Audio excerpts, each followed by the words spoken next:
Start going. You think we need microphones? We didn't do microphones. We could get microphones, but we not. You think they can hear us? Put a one in the chat if you can hear us. It's nobody there. So what's going on? What's going on? What's going on?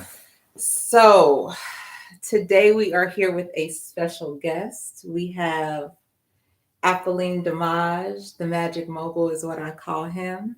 He is a owner investor that has a funding and credit alchemy company, a personal to business development coach on the Love Plus platform, and he helps people to realize their power in order to control their finances.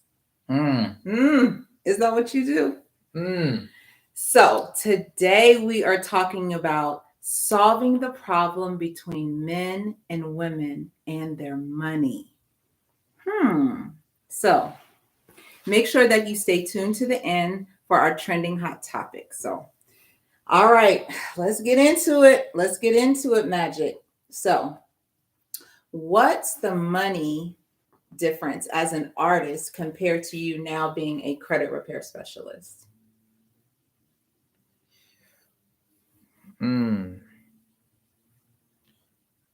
Okay, so as being an artist, as opposed to being a credit repair specialist, the difference is, being an artist is more about desire. So people will pay for your music, support you, but credit is something that everybody needs. Because that's that thing that would transitions people's lives. Like if you got a 750 credit score, 800 credit score, like you could really just live like the Fresh Prince of Bel-Air, almost like do that dance, like really. So let me ask you this thing, because that's pretty insightful. So do you think we have a problem in this country, since credit is basically what the United States revolves around? Like, look, we're in debt, right? Like the country is in debt because of course over leveraging credit. Do you think that that is a huge problem, and that's why the money comes easier, because everybody has a credit problem, everybody has issues with debt? Ask that question one more time, because that was something I got. That was a lot. Okay. That was a good question, but I need to hear it one more time. So basically, the money that's coming, right? Yeah. As you are providing a service, you're providing impact to people, is there because we basically have like a crisis, like when it comes to our finances, when it comes to our credit. So the United States is a corporation, first of all. So when you dive deep into like the 15 USC codes, that's a whole thing in itself. Like the FRCA is a whole thing in itself. And it'll tell you that the United States is a corporation. Look up the right code. Matter of fact, let me see if I have the actual code in my phone.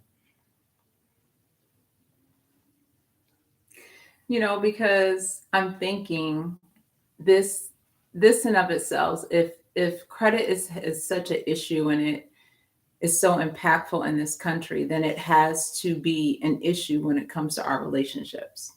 And so all of that has to tie into each other, because if we have fear revolving around money, fear around credit, nobody really teaches us all the inside. Like, I know you got the sauce, but how many of us have the sauce when it comes to credit?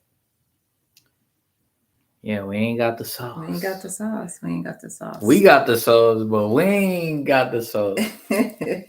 So that's what me and you are here for, is to really spread that knowledge, that love, that awareness that it's not a difficult thing to be quote unquote rich, because these dollar bills or these things that we see as um, being financially free, as being rich, like it's easily accessible if you know the right tools and the right steps.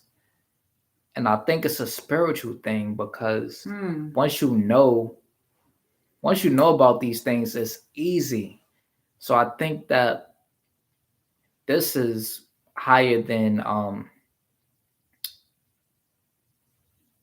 like just okay, yeah, I get money, whatever, but the knowledge that you have of what money is Mm-hmm. changes the trajectory of how you receive it and how frequently you receive it. So once you know that, okay, money is based off the value that you provide, once you have that mindset, you start getting money more Hmm. because now you know that everybody's your client. Now you know that Hmm. you work for everybody and everybody works for you.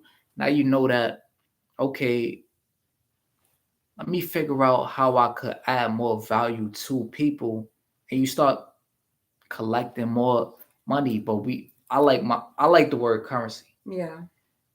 So it's like once you start thinking that way, it's a lot easier to make or collect money or currency to yeah, collect currency. Yeah. That's yeah, let's go that So way. so it's like when you said that, I'm thinking it really does empower you, right? Because it's like if you can empower yourself with the knowledge, then it makes you feel like you can do anything. Like you got it under control, you can do it. And then once you understand and once you can leverage your knowledge, then you can use that to help other people. So that's powerful. All right. So, what does it mean to have your mind on your money and your money on your mind? What does that mean to you? Mind on your money. And your money on your mind. Mind on your money. And your money on your mind. What that means to me is you gotta do the P Diddy dance. Mind Hey, on your money and your money on your mind. hey. So really, it's a catchphrase, Yeah. but mind on your money. Okay, let's see if I replace the word mind on your currency. Mm-hmm. Mind got it towards your currency. Money on your mind. Money on your mind. And your mind is focused on your currency. What that means to me is that you're realizing that the same thing that I just spoke about is that this tool that we talk about as being money, currency, is based off of spirituality. But spirituality, all these things that we talk about are words. Mm-hmm. They're just words. And English is one of those languages that's more complicated than any other language. Like you have to say a lot of things to get to a point. That's true. But other languages, like you could say, like it just sound like they just said one thing, but the concept is bigger. Mm-hmm. So to me, money your money, money on your mind relates to that currency. So it's relaying back to that thing of I need to provide value. Mm-hmm. And that's how I'm gonna get that tool that we're living by that was placed here and that most people are living by, or that's the system that we're living in, right? Like most people, we have to, you gotta get money to pay your bills, you gotta get Mm-hmm. money to do this and that. So that's what mine, that's what it means to me. Mm-hmm. That's what it means to me. So why currency? What does currency mean to you? How does that align with the difference between saying money and currency? How does Yeah, that switch your mindset? yeah, I think money is a very it's a occulted way. So occult just means hidden. Mm-hmm. So it's hiding the concept of what this thing is that's so important to our being in this state right now. So to me, currency makes you think like, okay, yeah, I gotta collect currency, I gotta produce currency, currency does this and that. So it just keeps you in that mindset of this is a flow of things. So a movement. Right. Right. So it's keeping you aware of, okay, yeah, if I'm not doing this, then this isn't flowing. So it just keeps you awake of, opposed to saying, oh yeah, money, like, because these, the words that we have are attached to images. So when you think of money, that's true. Like if you say money, you're thinking of a rap video when somebody throwing money out, right? Right. Quote unquote. Right. That's a strip. But if you say currency, it's like, Yeah. hold up. If you say currency, now you're Yes. thinking about something different. Yeah. Like it makes you, it puts a different image in your head, so it makes you produce different actions. Do you feel like your credit reflects in relationships? Relationship. Wait, what kind of relationship? Any kind of relationship. But I can say specifically relationships, love relationships. I don't do love relationships. I don't do love relationships. I need the money. I need in your past. In your past. Okay. Okay. In your past. past. Let me stop clapping. Let me stop clapping like a Brooklyn girl. No, don't look. Listen. All right, cool. All right, don't get hyped. Okay. In your past, do you feel that credit reflected in your relationship? And then if you weren't aware, right? I don't know what happened to you in the past, but maybe you weren't even aware of credit then. But if you think back to that relationship and if you could compare it to your awareness of credit now, just how would that look? Or like, it's more than just a yes or no question, because I feel like it's layered when you think about it like that. Wow. I never even thought of that. Put a magnifying glass up, because this is clarity. Yeah. This is clarity. Yeah. I would say yes, that our relationships definitely reflected off of where I was mentally at a point.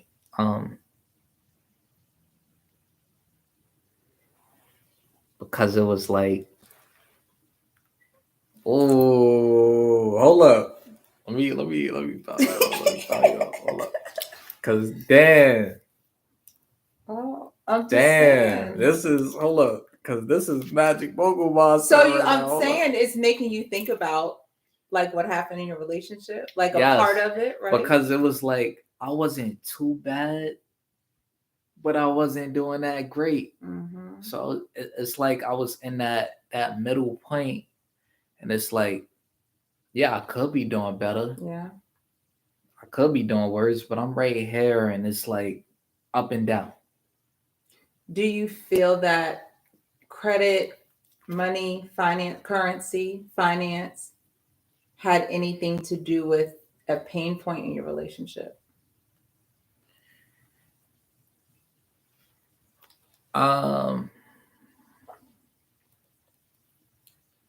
Ask that one more time, cause yeah, I need to hear it one more time. Okay. Do you feel that if you had issues with credit, finance, currency, do you feel that that was a pain point in your relationship?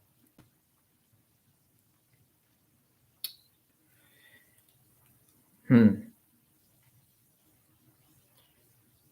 would say yes and no. Yes, because if you have more currency, then you could spend more time with your loved one and discover more things about them. But no, because if you with me for the currency, then get up out of here. Get up out of here. Hold up. So, okay, so wait, so hold on. So, was there ever a time in the relationship where you feel like your partner was like, the money thing is an issue? Oh no, Was, no, you no. didn't have any Always, of that? always had enough money. Always had Okay, enough money. Oh, okay, okay. So for you personally, that wasn't an issue, but do you think that that can be an issue in other people's relationships? oh yeah, absolutely, Okay, absolutely. okay. So how do you think with that, if that's a true answer about credit having an, being a barrier in people's relationships, how do people overcome the fear of finances in their relationships, whether it's a business partner, girlfriend, boyfriend, um, spouse? How can they overcome some of those issues? Well, I would say it's really based off of perspective of how you see money or currency, or Mhm. changing the word money from currency so that you could have a deeper understanding of this thing that we call money. Mhm. Um, and realize that the true essence of your worth is you. Like, you know, if you feel like you're worth $100, $50 an hour, that's what you will produce. Mhm. And realizing that if you feel like you're worth $1 million, you can produce that Hmm. because every idea that you have already exists. Hmm. So I think that if people start having those ideas and align with people that align with their ideas, that will change the relationship. But if people are stuck on the fact that, okay, um I need this amount of money to exist or to get by, and then they are in a relationship with somebody Mhm. that feels that way, Mhm. then that's how you're gonna feel. You're gonna feel like you're always striving to satisfy your relationship and satisfy that, oh yeah, I just gotta pay my bills. But once you have that idea of like, okay, I see the vision, I know how to get there, I know everything I want Mhm. exists already, and these are the steps I gotta take, and then you have somebody that supports you in that way, that's how Mhm. you'll get past that barrier. I love that. So basically, it's already understanding that coming into the relationship, not having that limited mindset, Hmm. right? Not having that fear, but then also having someone else with the same belief or something similar that can help you and you guys grow together. There it I is. love that. I Ain't love hard that. at all. Because I know you already say fear is what? Fear is what of the Bad imagination? A bad imagination, baby. imagination. Fear Bad is a bad imagination. imagination. Okay, I love it. I love it. All right, so this is a good one. Who should be the dominant person with finances when it comes to a relationships in terms of income or the way the finances are handled? Do you think it should be a dominant person? No. No. How do you think that, like for you, what would that look like in a relationship when it comes to like finances and handling those types of decisions? Should it be one dominant person to make those decisions? Nah. In my mind, in my imagination, uh, really, everybody should just money, currency. Like I Mhm. said, these are things that are printed. It's made up. That's not concepts that we should hold on to so tightly. Yeah. So it's like whoever got it, got it. But I don't think that anybody should be really dominant in it. I think that's like, what's the vision? What's the purpose of, okay, I want to generate $10,000 a month. I want to Mhm. generate uh, $300, whatever it is. It's like, okay, just make it happen. But what's the purpose? I think that the biggest part of it all is what the purpose is. Mhm. Mhm. So, okay. That makes sense. So really it's about not focusing on the money so much because people get caught up in the money and more about focusing on the goals Right. and then how the money is going to come versus who's going to do what with the money. So it's still about how the people come into the relationship with their mindset around their finances, around credit, around all of those things. You're amazing. We're interpreting. Well, I'm just saying because it makes sense. So, because basically you have to have a different mindset. You can't just go into a relationship and expect someone else to have the same mindset as you, but you have to be able to talk about these things, I think, before your relationship, because I think that's what happens. People get in relationships and they just assume that this person has the same thought process around money as them because of how they grew up, and that's completely false. Right. Um, okay, so what would be your greatest um, like advice to give to people when it comes to their mindset around money in terms of letting go the trauma, the fear, the anxiety? Like what do you think was key for you in doing that? Hmm. Well, oh, that is an amazing one. I would say um is to just be like, even having this interview, I could hold on to. This is my first time doing an interview like this. First time on live. What's going on? Right? First time being on live. First time doing an interview like this. But if I was to hold on to an identity of myself, then I would be battling that identity. But if I just was to be, Mm-hmm. and when I say be, I mean people talk about a cup being half full or half empty, but just let the cup be empty and be receptive and just flow with how that moment is. So doing that allows you to be who you are. Because if you're trying to be something, then you'll be battling yourself. If you're trying not to be something, then you'll still be battling yourself. But if you were just an empty cup, then you will be receptive to the moment and produce who you are. Mm-hmm. So maybe that sounded like Confucius. I don't know. I don't know, like that. It's almost like releasing the expectations, right? Release the expectations. Right, because expectations exist, we put them in our heads, but if you release that, that takes the pressure off, that takes the fear, that takes the anxiety, because really, what who are you? Where did you get those expectations of yourself? Where does Right. that even come from? All things. Because it's like, you know, people, first thing people ask you when they meet you is, what you do? Oh, yeah, I'm a electrician, or I do music, Mm-hmm. or whatever. You're putting these roles on yourself and putting yourself in a box. Mm.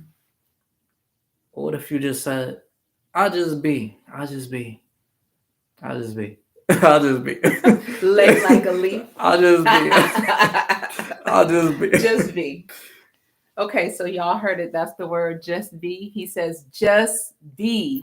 So we are just being financially fit. We are just being financially prosperous. We are just letting go of the financial trauma, and we are moving from that into financial therapy, into financial prosperity.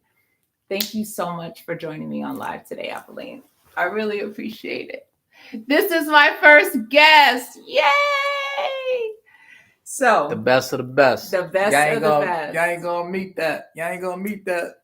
Well, so tell us where we can find you at. You can follow me on Instagram at magic magic dot mogul dot Apoleen. That's spelled Apoleen, as in Nancy, on Instagram. Follow me. Yep, and we'll have his link in the description. So thank you all for joining us today. Remember to subscribe, like, share, and comment as well. Share with 5 people if you feel like this is helpful for you. And remember, you have value. You are your greatest asset. You heard it? Care. Peace.